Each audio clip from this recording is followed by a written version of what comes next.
This Christmas hasn't been merry for everyone because while the rest of the cricketing world is gearing up for Boxing Day, England are still unwrapping the consequences of the Adelaide Test. The Ashes may have 2 tests still left, but England's biggest battle right now is with their own image. A drinking spree ahead of a must-win match has put this English side under a microscope. And now, just when the criticism seems unanimous, an unexpected voice has come out in their defence. An Australian former coach, Darren Lehmann, believes England are being unfairly targeted. So is Lehmann right, or is English cricket finally being held accountable for standards that have slipped far too often? Let's rewind to when England collapsed yet again in Adelaide. And even before the postmortems really began on what else has gone wrong, the headlines were dominated by what happened in Queensland. Ahead of a do-or-die test, England players were spotted drinking at Noosa on the Sunshine Coast, and that image didn't really go down that well. Yet Darren Lehmann sees it differently. I would defend them a bit because that's just out of order. They are running a campaign against them almost, and now Rob Key is doing a review. They are professional athletes and they are well behaved from what I saw. Now, Lehmann insists the players didn't cross the line, that they were well behaved, and he strongly feels England are being targeted unfairly. But here's the problem with this. Perception matters, because Lehmann may be an Australian, but he's currently head coach at English County Cricket Club Northamptonshire.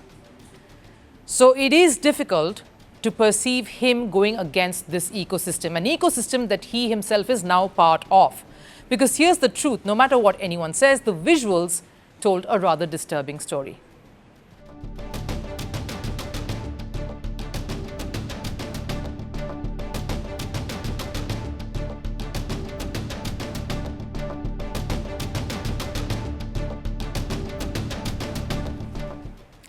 Now, let's be absolutely clear, this is not a moral lecture. Athletes are human beings, they deserve a downtime, they deserve space to unwind.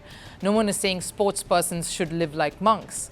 That's where professionalism comes into question.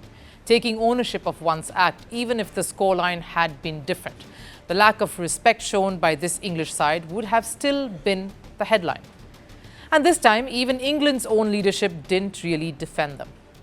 Drinking excessive amounts of alcohol for an international cricket team is not something that I'd expect to see at any stage. I'm not a drinker. I think a drinking culture doesn't help anyone in any stretch whatsoever. He said drinking culture doesn't help. In other words, standards were breached, and this isn't a one-off. This has become a recurring theme now. England have lost control of the narrative. Bazball was sold as freedom with responsibility, but increasingly it's looked like freedom without any sense of accountability. Aggressive shots without match awareness, bold statements without the results coming in, relaxed environments without the hard questions being asked. And when results don't follow, questions will only get louder. That's why this backlash persists.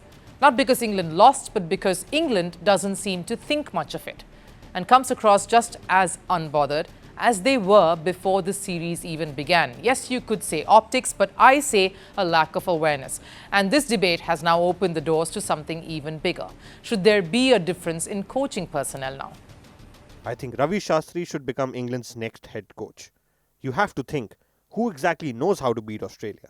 How do you take advantage of Australia's weaknesses, mentally, physically and tactically? At first glance, it sounds rather absurd, an Indian coach leading England. But maybe this does make some sense, because numbers, they don't lie.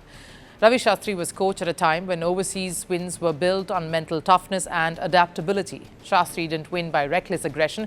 He won by controlled intensity, by understanding the conditions, by demanding discipline, by backing players but also challenging them. That's the difference really, because real aggression isn't to slog at every opportunity you get. Real aggression is patience under the pressure, intent without indiscipline. Under McCullum, England failed to beat India at home. Now they're struggling to beat Australia in Australia. So maybe the issue isn't courage, it's just control. Darren Lehmann isn't entirely wrong. England don't deserve a witch hunt here, but they do deserve scrutiny. Because standards matter in elite sport. You can lose matches, you can lose an entire series too. But when professionalism dips, When accountability fades away, the backlash is inevitable. This isn't about alcohol consumption. It's about a culture that's slipping away from England. Want the facts? The latest developments? News that gets straight to the point. Well, we've got all three just for you. This is Firstpost Live, a brand new show, your window into what really matters. Don't miss it.